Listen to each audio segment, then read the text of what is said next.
ஆறுமுகத்தாய் கிழவி. காலை 10 மணிக்கு ஸ்வேதாவுக்கு ஸ்கேன் சென்டரில் அப்பாயின்மெண்ட். இப்பொழுதே மணி 9:30 ஆகிவிட்டது. சென்னை டிராபிக்கில் எவ்வளவு லாவகமாக பைக்கை ஓட்டினாலும் அந்த இடத்தை அடைய 3/4 மணி நேரம் ஆகலாம். ஸ்வேதாவின் கணவன் மகேஷ் கொஞ்சம் சீக்கிரமா கிளம்புமா என்று அவசரப்படுத்தி கொண்டிருந்தான். அப்பொழுதுதான் ஸ்வேதா கண்ணாடி முன் நின்று நிதானமாக ஏதோ ஒரு கிரீமை முகத்தில் பூசிக்கொண்டிருந்தாள். இத பாரு ஸ்வே, நாம ஒன்னும் செல்ஃபி எடுத்துக்க போகல. உனக்கு இப்போ நிறை மாசம், இன்னும் 10-15 நாளில் டெலிவரி. அதுக்காக பேபி பொசிஷன் பார்க்க ஸ்கேன் எடுக்க போறோம். கொஞ்சம் சீக்கிரம் வரக்கூடாதா? மகேஷ் பரபரத்தான். மகேஷ், இந்த லோஷன் போட்டதுனால தான் நீ என்னை பார்த்து மயங்கின. பிறகு லவ், அப்புறம் கட்டிக்கிட்ட. உன் லவ் டைலாக் எல்லாம் மறந்து போச்சா என்று கண்ணடித்தாள் ஸ்வேதா. அதெல்லாம் நினைச்சு பார்க்குற நேரமா இது? கிளம்பு கிளம்பு. டொடங். ஏதோ சம்மட்டியால் தலையில் அடிப்பது மாதிரி ஒரு சத்தம். அது காலிங் பெல். கடுப்பான ஸ்வேதா, எத்தனை நாளா உன்கிட்ட சொல்லிக்கிட்டு இருக்கேன் இந்த காலிங் பெல்லை மாத்த சொல்லி. நம்ம வீட்டு ஓனருக்கு என்ன டேஸ்டோ என்று சலித்து கொண்டே கதவை திறந்தாள். அந்த அபார்ட்மெண்டை கூட்டி பெருக்கும் ஆறுமுகத்தாய் கிழவி நின்றிருந்தாள். 70 வயதை தொட்டிருந்தாள் கிழவி.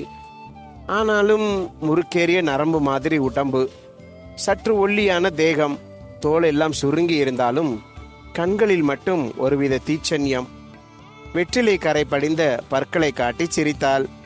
ஆத்தா, நேற்று ராத்திரி பக்கத்து வீட்டுக்கார ஐயரம்மா 4 சப்பாத்தி கொடுத்துச்சு. 2 ராத்திரி தின்னுட்டேன், மீதி 2 வச்சிருக்கேன். இப்போ அது வராட்டி மாதிரி ஆகி போச்சு. ஏதாவது சட்டினி கிட்டினி இருந்தா கொடுத்தாயி. வீட்டை விட்டு புறப்பட்டு கொண்டிருந்த ஸ்வேதாவுக்கு கடுப்பாக இருந்தது. முகம் எல்லாம் சிவக்க, அதெல்லாம் ஒண்ணுமில்ல, போ போ என்று துரத்தினாள். இல்லைன்னு கூட சொல்லு தாயி, இப்படி ஏன் மூஞ்சியை சிடுசிடுன்னு வச்சுக்கிற? சரி தாயி, நான் பக்கத்து வீட்டுல கேட்டு பார்க்கிறேன் என்று சொல்லி கிழவி அடுத்த பிளாட்டை நோக்கி போன போது, மகேஷ், பாட்டி ஒரு நிமிஷம், காலையில் இவள் ஒன்றும் சமைக்கலை, வேணும்னா கொஞ்சம் ஜாம் இருக்கு வாங்கிக்கோங்கோ என்று டைனிங் டேபிளில் இருந்த ஜாம் பாட்டிலில் இருந்து 2 ஸ்பூன் ஜாம் எடுத்து கொடுத்தான். தங்க ராசா, இது போதுயா, நல்லா இரு என்று சொல்லிவிட்டு வாங்கி கொண்டு போனாள். கோபம் குறையாத ஸ்வேதா, இது உனக்கு தேவையா? இவளை பார்த்தாலே எனக்கு பிடிக்கிறது இல்லை. எப்போ பார்த்தாலும் வெத்திலை போட்டு துப்பிக்கிட்டே இருப்பா. யாரை பார்த்தாலும் ஒரு சிரிப்பு. நேரங்காலம் இல்லாம காலிங் பெல்ல அடிச்சு சாப்பிட அதை கொடு இதை கொடுன்னு ஒரே நியூசன்ஸ். சரி சரி, டேக் இட் ஈஸிமா, இதுக்கு போய் டென்ஷன் ஆகலாமா? வயிற்றுக்குள்ள இருக்க உன் குழந்தை கோவிச்சுக்க போறாமா என்று குழந்தையை சொன்னதும் சட்டென்று ஸ்வேதாவின் கோபம் அந்த இடம் தெரியாமல் மறைந்தது. அந்த அபார்ட்மெண்டில் மெயின்டெனன்ஸ் என்று ஒன்றும் கிடையாது. வாட்ச்மேன் கிடையாது. ஏதோ இந்த பாட்டி வந்து ஒட்டிக்கிட்டா. அவளுக்கு விசித்திரமான பெயர் ஆறுமுகத்தாய். மதுரை பக்கம் சொந்த ஊர். பாட்டியின் கணவர் காலமானதும் ஆதரிக்க ஆள் இல்லாமல் இங்கு வந்து விட்டாள்.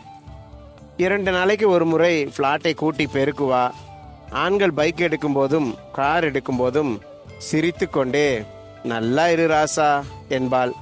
அதே பெண்ணாக இருந்தால் நல்லா இரு தாயி என்பாள். சிலர் அதற்கு பதிலாக புன்னகைப்பர். பலர் அதை கண்டு கொள்வதே இல்லை. இருவரும் ஸ்கேன் சென்டருக்கு போனார்கள். Token number 18. கிட்டத்தட்ட 1.5 மணி நேரம் காத்திருந்ததும் ஸ்வேதாவின் முறை வந்தது. ஸ்கேன் ரூமுக்குள் சென்றால் அங்கிருந்த நர்ஸ் ஸ்வேதாவை படுக்க வைத்து வளவளப்பான ஒரு திரவத்தை வயிற்றை சுற்றி பூசினாள். ஸ்கேன் எடுக்கும் மருத்துவர் ஸ்கேன் கருவியை வயிற்றில் வைத்து மென்மையாக அழுத்தினார். கிர் என்று மெல்ல அதிர்வுடன் சத்தம் கேட்டது. சிறிது நேரம்தான். ஓகே மேடம், நீங்க போகலாம். ரிப்போர்ட்டை ஈவினிங் கலெக்ட் பண்ணிக்கோங்க. Thanks sir. ஸ்வேதாவை அவள் வேலை பார்க்கும் சாப்ட்வேர் கம்பெனியில் இறக்கிவிட்டு மகேஷ் தன் அலுவலகம் சென்றான். மாலை இருவருமே அந்த பிரசவ ஆஸ்பத்திரிக்கு சென்றார்கள். டாக்டரை பார்த்தார்கள். ஸ்கேன் ரிப்போர்ட்டை பார்த்த பெண் மருத்துவர் ஸ்வேதாவை முழுமையாக பரிசோதித்தார். மகேஷை பார்த்து, நெக்ஸ்ட் வீக் டெலிவரி பண்ணிடலாம், எவ்ரிதிங் ஓகே, பட் நீங்க நினைக்கிற மாதிரி நார்மல் டெலிவரி கஷ்டம் என்று இருவரையும் பார்த்தார். ஸ்வேதா, மகேஷ் இருவரும் கொஞ்சம் குழம்பி போனார்கள். டோன்ட் வரி, கவலைப்படாதீங்க, இப்போ சிசேரியன் எல்லாம் ஒரு பிரச்சனையே இல்லை. இல்ல மேடம், நாம கொஞ்சம் வெயிட் பண்ணி பார்த்தா. மகேஷ், அது ரிஸ்க். தவிர இப்போதான் ஸ்வேதாவுக்கு 21 வயசு. இடுப்பு எலும்பு விரிவடையக்கூடிய வலுவிலே இல்லை. ஒரு நார்மல் டெலிவரியை தாங்கிக்கிற சக்தி இவங்களுக்கு இல்லை. அதுவும் இல்லாம இன்னைக்கு காலையில எடுத்த ஸ்கேன் ரிப்போர்ட் படி இன்னும் குழந்தையோட தலை கர்ப்பப்பை வாயில பிக்ஸ் ஆகிற மாதிரி தெரியல. இப்போ நான் இவங்களை செக் பண்ண போதும் எந்த சேஞ்சும் இல்லை. மெடிக்கலா நாங்க இதை ரொட்டேட் ஹெட்னு சொல்லுவோம். Please we don't take any risk. இருவரும் ஒருவர் பார்த்து கொண்டனர். டாக்டர் தொடர்ந்தார். இன்னும் ஒரு 3 நாளில் அட்மிட் ஆகிடுங்க. வீட்டிலே அப்பா, அம்மா, பெரியவங்க யாரும் இருக்காங்களா? இல்லை மேடம், நாங்கள் லவ் மேரேஜ். 2 பேர் வீட்டிலேயும் யாரும் ஒத்துக்கல. ஒருவேளை இந்த குழந்தை பிறந்த பிறகு அவங்க வரலாம் என்று தயங்கி சொன்னான் மகேஷ். It's okay. எதுக்கு கேட்டேன்னா, இப்போ எல்லாம் இந்த மாதிரி சிசேரியன் பண்ணுறப்போ கிட்டத்தட்ட எல்லாருமே 4 நட்சத்திரம் குறித்து தான் பண்ணுறாங்க. அது உங்கள் விருப்பம். அப்படி அதில் எல்லாம் நம்பிக்கை இல்லைன்னு சொன்னால் என் வசதிப்படி நாம் சர்ஜரி பண்ணி குழந்தையை வெளியே எடுத்துடலாம். இல்லை மேடம், குழந்தை பிறக்கிறது நல்ல நாள் நட்சத்திரத்தில் பிறந்தால் நல்லது தானே என்றாள் ஸ்வேதா. ஓகே, அப்போ நீங்களே நல்ல ஜோதிடராக பார்த்து ஒரு டேட் அண்ட் டைம் ஃபிக்ஸ் பண்ணி கொடுத்திடுங்க. டாக்டரிடம் விடை பெற்று இருவரும் வீட்டுக்கு வந்தார்கள். அடுத்த நாள் மகேஷ் தன் நண்பன் நரேன் மூலமாக ஒரு ஜோதிடரை தேடி கண்டுபிடித்தான். திருவான்யூமீரில் ஒதுக்குப்புறமாக அமைந்திருந்த ஒரு வீடு. அங்கு 3 பேர் காத்திருந்தார்கள். டேய், இந்த ஐயரு பெரிய ஜோதிடர், அப்பாயின்மெண்ட் இருந்தால்தான் பார்ப்பார். நான் என் அப்பா மூலமா இவரை பிடிச்சேன். அப்பா இப்பவும் எந்த முக்கியமான விஷயமாக இருந்தாலும் இவர்கிட்ட ஒரு வார்த்தை கேட்காமல் செய்ய மாட்டார். தன் நண்பன் நரேன் சொல்லுவதை அனிச்சையாக கேட்டுக்கொண்டே தலையை ஆட்டினான் மகேஷ். டேய் மகேஷ், நான் என்ன கதையா சொல்லுறேன்? உன்கிட்ட ஒரு சீரியஸ்னஸ் காணும். ஆமா, இவர் ஃபீஸ் ரூபாய் 500 கொண்டு வர சொன்னேனே, கொண்டு வந்தியா? பர்ஸ் எடுத்து பார்த்தான் மகேஷ். அதில் 500 ரூபாய் நோட்டுகளாக 2 இருந்தது. ஓகே என்றான். அரை மணி நேரத்தில் இவர்களின் முறை வந்தது. உள்ளே சென்றார்கள். உள்ளே மெலிதாக ஏசி ஓடும் சத்தம். அந்த ரூமில் நட்ட நடுவில் ஒரு டேபிள் சேர், டேபிளில் ஒரு லேப்டாப், சுற்றி பல சோதிட புத்தகங்கள், பாம்பு படம் போட்ட பஞ்சாங்கம் எல்லாம் இருந்தது. நெற்றியில் நன்கு தெரியும்படியாக நாமம் போட்டிருந்தார். பளீர் என்று சிரித்தார். வாப்பா நரேன், அப்பா நன்னா இருக்காரா என்றார். நன்னா இருக்கார் மாமா. இவன் என்னோட ஃப்ரெண்ட். இவனுக்கு ஒரு உதவி பண்ணணும். நான் என்ன உதவி பண்றது? புரோகிதம் என்னோட தொழில். அது சம்பந்தமாக ஏதாவது இருந்தா சொல்லு, பீஸ் வாங்கிட்டு பண்ணி கொடுத்துடுறேன். இவனுக்கு குழந்தை பிறக்க போறது, பேசா பிறக்கட்டும். அது இல்லை, குழந்தை பிறக்க தேதி நீங்க தான் வச்சு கொடுக்கணும். ஒரு பெருமூச்சு விட்டபடி தன் 2 கை விரல்களையும் சேர்த்து மேவாயில் வைத்துக்கொண்டு நரேனை பார்த்தார். பிறப்பு இறப்பு எல்லாம் ரகசியம். பகவானை தவிர யாரும் கணிக்க முடியாது. ஆனால் கணிக்கும்படி ஆகிடுத்து. நோக்கு ஒன்று தெரியுமா? நான் ஜோசியம் சொன்னா தப்பாது. இந்த சிசேரின் வந்ததிலிருந்து எங்க மாதிரி ஆளுங்க கிட்ட வந்து ஏதோ கடை திறக்க தேதி குறிக்கிற மாதிரி குறிச்சுட்டு போறாங்க. நாங்களும் பகவான் மேல பாரத்தை போட்டுட்டு செஞ்சு கொடுத்துடுறோம். ஆனால் நான் குறிச்சு கொடுத்த நேரத்துல சில குழந்தைங்க பிறக்கறதில்ல, தெரியுமோ? இப்போ நான் ஒரு லக்னம் குறிச்சு கொடுக்கறேன்னு வையி, அந்த நேரத்துல எல்லாம் சரியா நடக்கும்னு சொல்ல முடியாது, மாறும். அனஸ்தியா கொடுக்கும்போது லேட் ஆயிடும், அல்லது குழந்தையை எடுக்கும்போது ஏதோ ப்ராப்ளம் அப்படின்னுட்டு கொஞ்சம் லேட் ஆயிடுதுன்னு வையி, பிறக்கிற பிள்ளைய ஆண்டானுக்கு லக்னம் மாறி போயிடும். நான் குறிச்சது மீனம்னா இப்போ லேட் ஆனதுனால மேச லக்னம்னு ஆகிடும். லக்னம் மாறினால் தலையெழுத்தே மாறிடும். இந்த காலதாமதம் தன்னால நடக்கிறது இல்ல, பகவான் பண்றது. எப்போ பிள்ளை இந்த உலகத்தை பார்க்கணும்னு எழுதியிருக்கோ அப்போதான் பார்க்கும். இது விதி. நான் என் தொழிலுக்கு துரோகம் பண்றதில்லை. அதனாலே இதையெல்லாம் சொல்லும்படி ஆயிடுத்து. இப்போ சொல்லு, 4 நட்சத்திரம் குறிக்கலாமா வேணாமா? நரேன் மகேஷை பார்த்தான். மகேஷ், பரவாயில்லை, நாம ட்ரை பண்ணலாம் சாமி, குறிச்சு கொடுங்கோ. ஓகே என்றார். ஒரு 10 நிமிடம் சில கணக்குகளை லேப்டாப்பில் போட்டு பார்த்தார். பின் சட் என்று ஒரு பட்டனை தட்டினார். கடகடவென்று பிரிண்டர் ஓட ஆரம்பித்தது. பிரிண்ட் ஆகியிருந்த 4 பக்க தாள்களை எடுத்தார். அவர் பெயர் பொறித்த மேல் அட்டைக்குள் வைத்து ஸ்டாப்லர் போட்டார். பின் இருவரையும் பார்த்து, வர்ற 29ஆம் தேதி பௌர்ணமி ஈவினிங் 5 மணியிலிருந்து 5:30க்குள்ள நல்ல நேரம் குறிச்சிருக்கேன். ட்ரை த லெவல் பெஸ்ட் என்று சொல்லி பிரிண்ட் அவுட்டை கைகளில் கொடுத்தார்.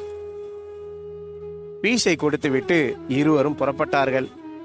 அடுத்த நாள் டாக்டரிடம் ஜோதிடர் சொன்ன தேதியையும் நேரத்தையும் சொன்னார்கள். டாக்டர் அதை தன் டைரியில் குறித்து வைத்து கொண்டார். 20,000 முன்பணமாக ஆஸ்பத்திரியில் கட்டச் சொன்னார்கள். மொத்தம் ரூபாய் 60,000 வரை பில் வரலாம் என்றும் குறிப்பிட்டார்கள். மகேஷ் தன் கம்பெனியின் மெடிக்கல் இன்சூரன்ஸில் 45,000 வரை கவரேஜ் கிடைப்பதால் கூடுதலாக மகேஷ் ரூபாய் 15,000 கொடுப்பது ஒன்றும் பெரிய விஷயமாக இருக்காது என்று நினைத்தான். இன்னும் 4 நாட்கள் தான். நாட்கள் நெருங்க நெருங்க ஸ்வேதா கொஞ்சம் பதட்டமாக உணர்ந்தாள். அட்மிட் ஆவதற்கு 2 நாட்களுக்கு முன் இரவில், மகி, நாம லவ் மேரேஜ் பண்ணாம இருந்திருந்தால் எங்க அம்மா இங்க இருந்து என்னை கவனிச்சுப்பாங்க இல்லையா என்று ஸ்வேதா சொல்லும்போது அவள் கண்கள் கலங்கின. கவலைப்படக்கூடாது ஸ்வே, குழந்தை பிறந்ததும் உன்னோட அப்பா அம்மா, என்னோட அப்பா அம்மா எல்லாரும் வந்துடுவாங்க என்று சொல்லி அவளை ஆதரவாக அணைத்து கொண்டான்.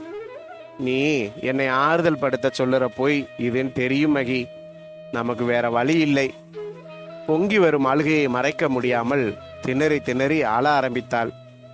எப்படி அவளை சமாதானப்படுத்துவது என்று தெரியாமல் சற்று நேரம் மௌனமாக அமர்ந்திருந்தான். பின் அவளே சமாதானம் அடைந்தது போல் எழுந்து படுத்து கொண்டாள். மகி தன் லேப்டாப்பில் தன் கம்பெனிக்கு அனுப்ப வேண்டிய இமெயில் எல்லாவற்றையும் அனுப்பி கொண்டிருந்தான். நேரம் மணி 1 நெருங்கி கொண்டிருந்தது. ஸ்வேதா விழித்து கொண்டாள். மகி, இன்னும் தூங்கல? இன்னும் கொஞ்சம் வேலை இருக்கு, ஒரு ஹெல்ப் பண்ணுப்பா. என்னன்னு சொல்லு செல்லம். 1 பாத்ரூம் போகணும்ப்பா. பாத்ரூம் வரை கொண்டு போய் விடு, ஒரே டயர்டா இருக்கு. இதோ வந்துட்டேன் என்று சொல்லி எழுந்து அவளை கைத்தாங்களாக பாத்ரூம் வரை கொண்டு சென்று விட்டான். உள்ளே கதவை தாள் போடாதே, சும்மா சாத்திக்கோ. என்று தலையசைத்து விட்டு உள்ளே போனாள் ஸ்வேதா. தற்செயலாக கைகளை பார்த்தவன் அதிர்ந்தான். கைகள் முழுதும் நனைந்திருந்தது. அந்த ஈரம் ஸ்வேதாவின் நைட்டியில் இருந்து வந்திருக்கிறது என்று புரிந்தது. நைட்டி நனைந்திருக்கிறது என்றால் ஒருவேளை பனிக்குடம் உடைந்து விட்டது என்பார்களே, அதுவா? இது அவனுக்கு ஒன்றும் புரியவில்லை. உள்ளே பாத்ரூமில் சென்று அமர்ந்த ஸ்வேதாவுக்கு வயிற்றில் லேசாக ஆரம்பித்த வலி கால் வரை பரவியது. அடி வயிற்றில் யானை ஏறி மிதிப்பது போல் இருந்தது. மகி, வயிறு ரொம்ப வலிக்குதுப்பா என்று உள்ளே அவள் கதறும் சத்தம் கேட்டது. ஒன்றும் புரியாமல் கதவை திறந்து, வாஸ்வே, ஹாஸ்பிட்டல் போயிடலாம் என்று கைகளை பிடித்து தூக்க முற்பட, என்னால இங்க இருந்து எழுந்திருக்கவே முடியாது என்றாள். ஓ என்று பெருங்குரல் எடுத்து அழ ஆரம்பித்து விட்டாள். அங்கிருந்து ஓடி வந்து ஹாலில் இருந்த செல்போனை எடுத்து ஆம்புலன்ஸுக்கு போன் செய்து விட்டு பின் மீண்டும் பாத்ரூம் வாசல் வரை வந்தான். மகி, மகி, தாங்க முடியலடா என்று கதற ஆரம்பித்தாள் ஸ்வேதா. திக்பிரமை பிடித்தவன் போல் சிலையாக நின்றான் மகேஷ். ஏதோ யோசனை தோன்றினவனாய் பக்கத்து வீட்டில் உதவி கேட்கலாம் என்று கதவை திறந்து வெளியே வந்தான். வராந்தாவில் ஆறுமுகத்தாய் கிழவி படுத்திருந்தாள். கதவு திறக்கும் சத்தம், உள்ளே ஸ்வேதா ஆளும் சத்தம் எல்லாம் கேட்டு விழித்தாள் ஆறுமுகத்தாய். ராசா, என்னாச்சு என்றாள். ஸ்வே ஸ்வே என்று திணறினான். சொல்லு ராசா, என்னாச்சு? இல்ல, அவளுக்கு வலி வந்துடுச்சு, ஆம்புலன்ஸுக்கு போன் பண்ணி இருக்கேன், என்ன பண்றது புரியல. அவ எங்கப்பா? பாத்ரூம்ல. பாத்ரூம்ல பிள்ளை பிறந்தா பிள்ளை உள்ள விழுந்துடும். வா ராசா, முதல்ல அவளை தூக்கு வா என்று உள்ளே ஓடி இருவருமாக அவளை மிக சிரமப்பட்டு தூக்கி வந்து வெளியே கடத்தினார்கள். இப்பொழுது ஸ்வேதா போட்டிருந்த நைட்டி முழுவதும் நனைந்திருந்தது. இந்தா ராசா, நீ அங்கிட்டு போ, நான் பாத்துக்கிறேன். பரவாயில்ல, நான் இங்கேயே நிக்கிறேன். கட்டையில போறவனே, அங்கிட்டு போலானா போவேன் என்று அவனை தள்ளிவிட்டு ஸ்வேதாவுக்கு பிரசவம் பார்க்க ஆரம்பித்தாள் கிழவி. குழந்தையின் தலை தெரிந்தது. வலியால் ஸ்வேதா துடித்துக் கொண்டிருந்தாள். மிக லாவகமாக குழந்தையை பிடித்து வெளியே இழுத்து போட்டாள் ஆறுமுகத்தாய் கிழவி. முழுதுமாய் வெளியே வந்துவிட்டது பெண் குழந்தை. ராசா, அடுப்படியில கத்தி ஏதாவது இருக்கா? என்னது, அடுப்படி கத்தியா? ஆமா, இந்தா இருக்கு பாட்டி என்று காய்கறி நறுக்கும் கத்தியை எடுத்து கொடுத்தான். அதை கொண்டு மிகச் சிறந்த மருத்துவர் செய்வது போல் தொப்புள் கொடியை அறுத்தாள். பின் குழந்தையின் வயிற்றை ஒட்டி தொப்புளை முடிந்து விட்டாள். பின் குழந்தையை தட்ட அது அழ ஆரம்பித்தது. குழந்தை அழுகுரலுடன் வெளியே ஆம்புலன்ஸ் சத்தமும் சேர்ந்து கேட்டது.